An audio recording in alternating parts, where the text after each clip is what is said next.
أكبر الله أكبر الله أكبر لا إله إلا الله والله أكبر الله أكبر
Bismillahirrahmanirrahim.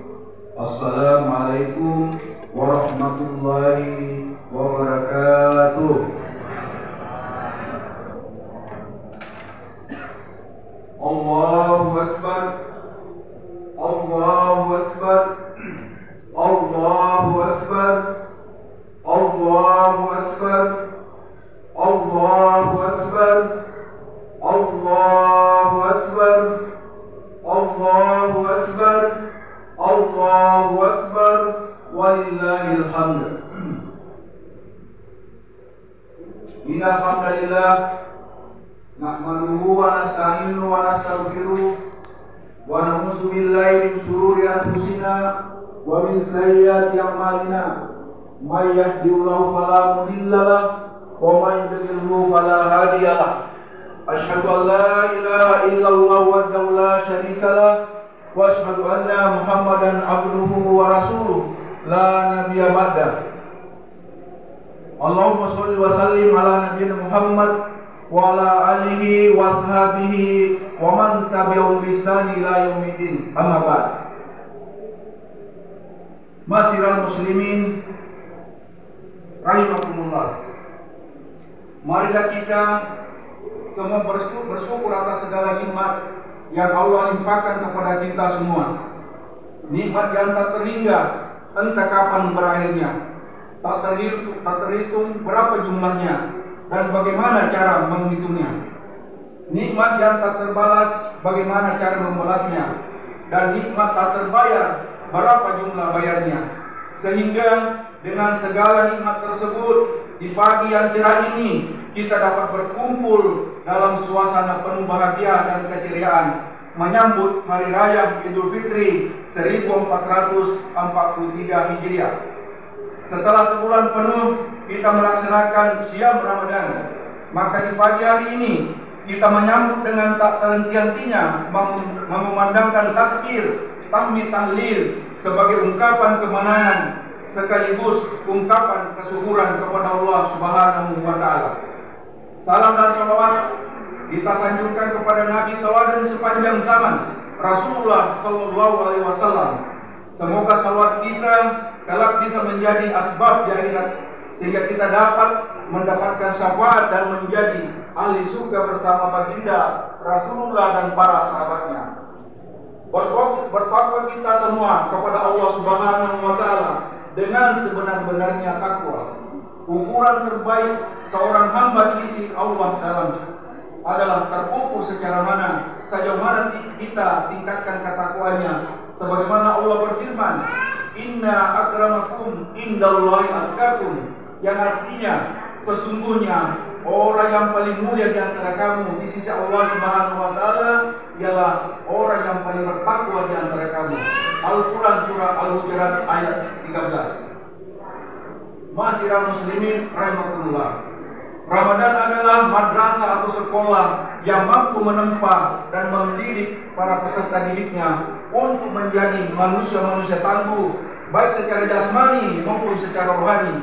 Harapannya adalah setelah lulus kelak, dia dapat menjadi alumni yang soleh, sekaligus menjadi pribadi yang muslim, sehingga dia dapat memberi manfaat yang besar untuk dirinya sendiri, untuk keluarga, untuk lingkungan masyarakat dan negara dan bangsanya.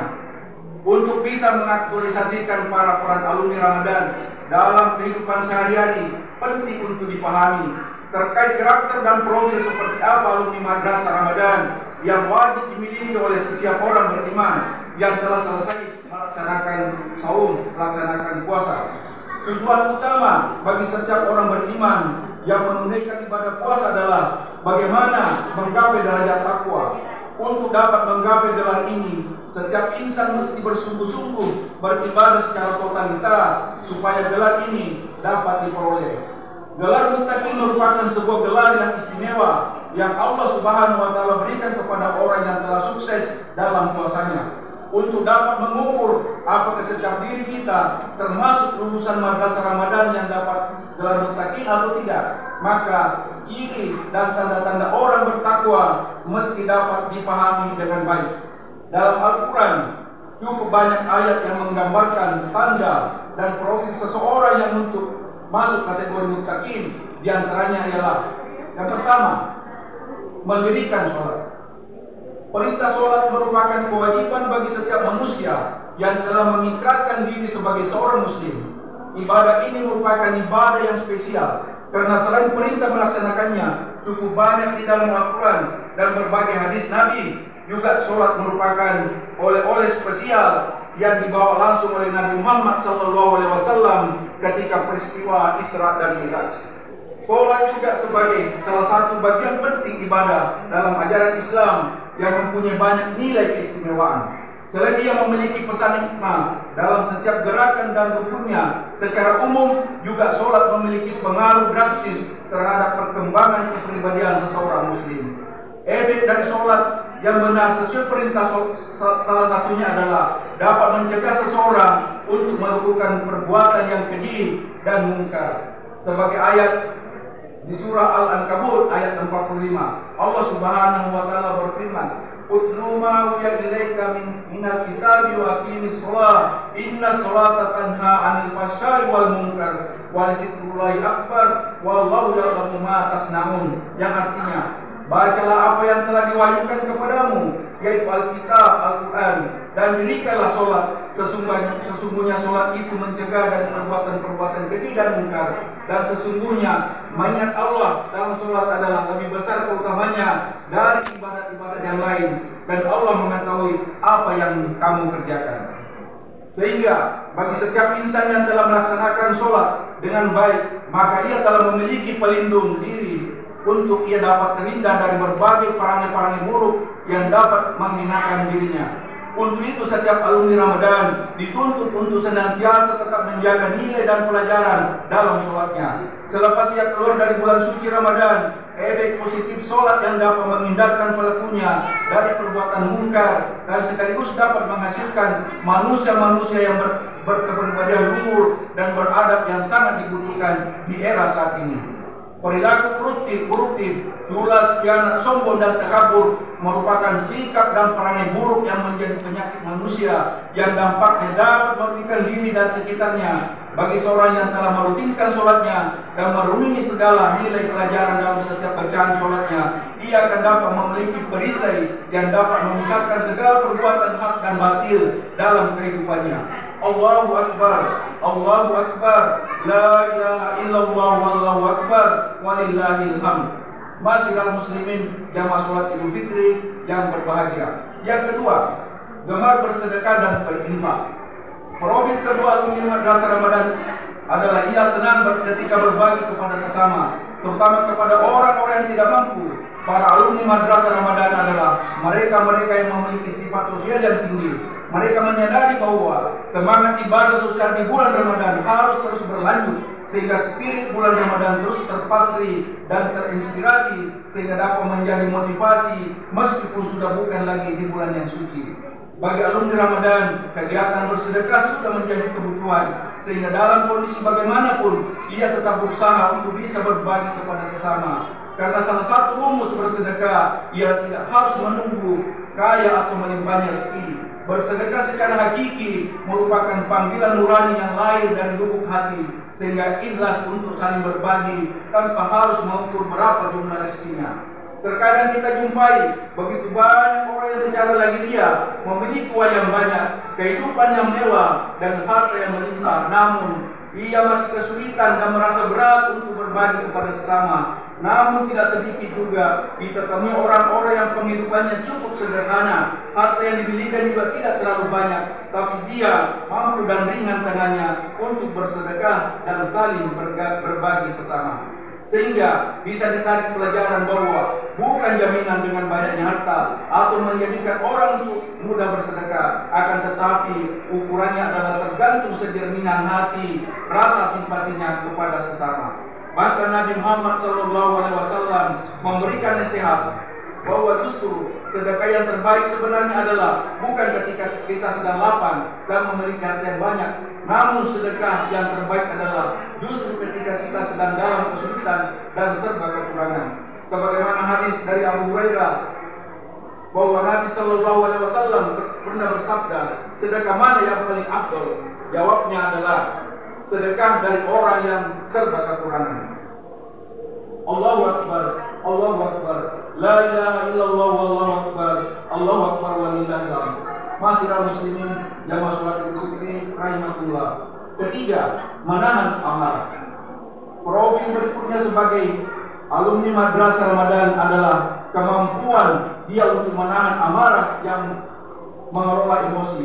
Marah adalah salah satu sifat buruk yang dapat merugikan diri sendiri, merugikan keluarga, dan merugikan lingkungan. Dalam lingkungan keluarga, apabila seorang bapak sebagai pemimpin rumah tangga hobinya adalah marah, maka dia pasti tidak akan disenangi oleh anggota keluarga, tidak disenangi oleh istri, dan tidak disenangi oleh anak-anaknya. Demikian pula istri yang pemarah akan menjadi penyebab suaminya tidak dapat tenang tinggal berlama-lama di rumah.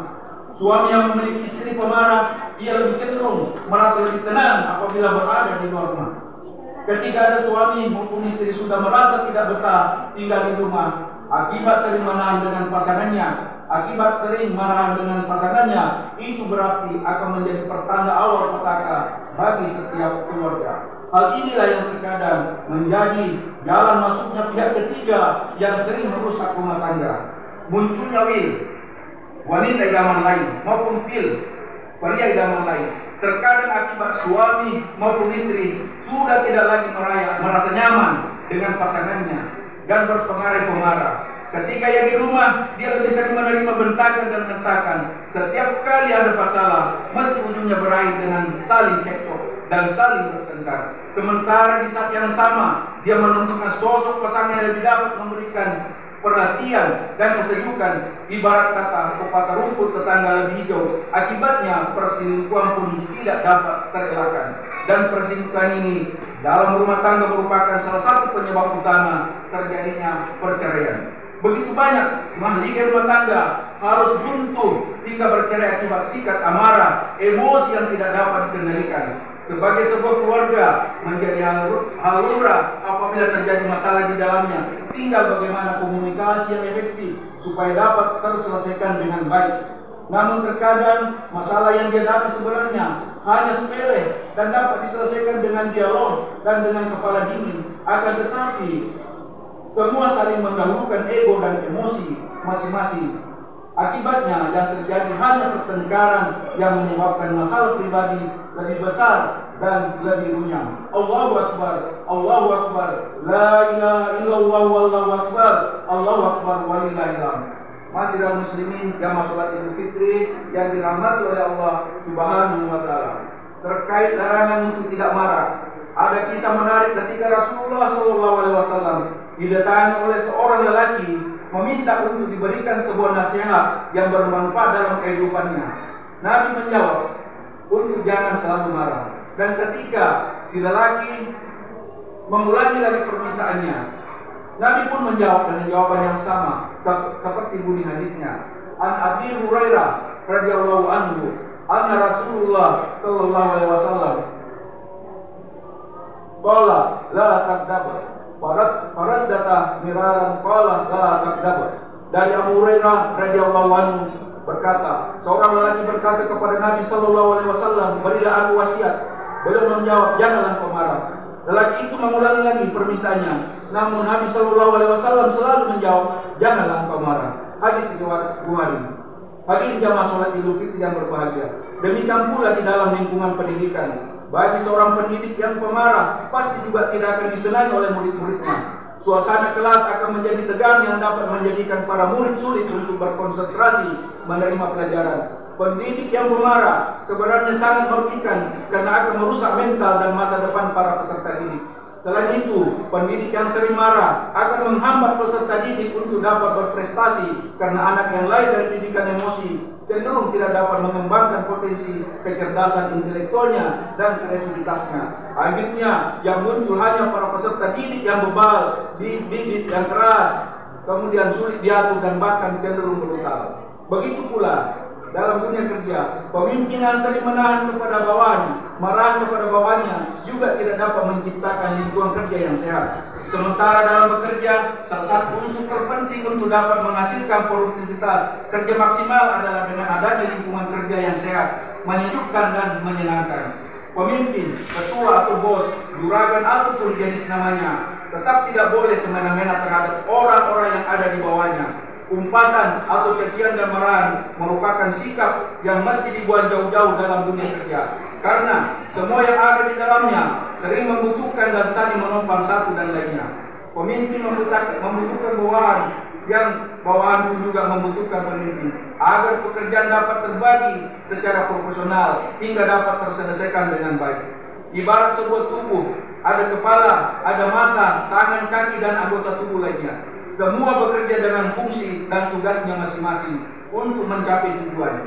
Tidak ada yang boleh saling menyalahkan dan tidak ada yang boleh merasa paling unggul sendiri. Kegagalan menjadi tanggung jawab bersama dan keberhasilan menjadi kesuksesan bersama. Demikian pula dalam kehidupan masyarakat. Betapa banyak kerugian materi, bahkan jiwa melayang yang hanya karena ketidakmampuan menjaga dan menahan amarah.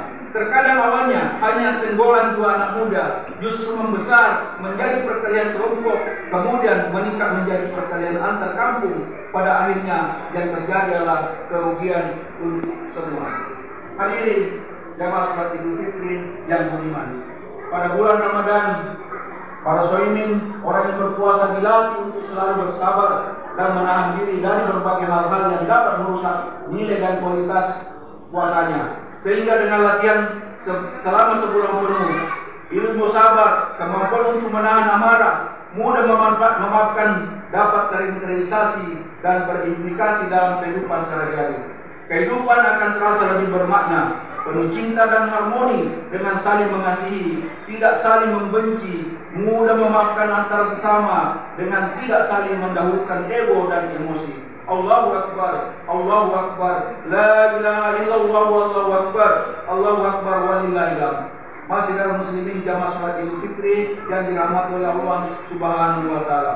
3 profil alumni Ramadan mesti kita miliki bersama. Selaku orang yang telah selesai berpuasa selama sebulan penuh, menjadi tanggung jawab kepada kita semua untuk dapat mengimplementasikan profil ini di dalam kehidupan sehari-hari. Dan kita memohon kepada Allah Subhanahu wa taala semoga kita semua diberikan kekuatan, kesehatan dan keistiqomahan dalam menjalankannya. Di akhir khutbah ini, khotib mengajak diri sendiri dan kepada seluruh jamaah sekalian untuk berdoa kepada Allah Subhanahu wa taala. Semoga segala doa yang kita panjatkan dijabah di sisi Allah Tabaraka wa taala. Alhamdulillah wassalatu wassalamu ala Rasulillah wala haula wala quwwata illa billah. Asyhadu an la ilaha illallah wahdahu la syarikalah wa asyhadu anna Muhammadan abduhu wa rasuluh. Allahumma shalli wa sallim wa barik ala nabiyyina Muhammad wa ala alihi wa man tabi'al hidayah wala khaufun alaihim wa la hum yahzanun. Qala ta'ala inna Allaha wa malaikatahu yusholluna 'alan nabi ya ayyuhallazina amanu shallu 'alaihi wa sallimu taslima. Allahumma sholli ala Muhammad wa ala ali Muhammad kama shallaita ala Ibrahim wa ala ali Ibrahim wa barik ala Muhammad wa ala ali Muhammad kama Allahumma inni nas'aluka ridhaka wal jannah wa na'udzubika min sakhatika wan nar. Rabbana hab lana min azwajina wa dzurriyyatina qurrata a'yun waj'alna lil muttaqina imama. Rabbana zalamna anfusana wa illam taghfir lana wa tarhamna lanakunanna minal khasirin. Rabbana la tuzigh qulubana ba'da idh hadaytana wa hab lana min ladunka rahmah innaka antal wahhab. Rabbana atina fid dunya hasanah wa fil akhirati hasanah wa qina adzabannar wa qina adzabannar wa qina adzabannar. Subhana rabbika rabbil izzati amma yasifun wa salamun alal mursalin walhamdulillahi rabbil alamin. Wassalamualaikum warahmatullahi wabarakatuh.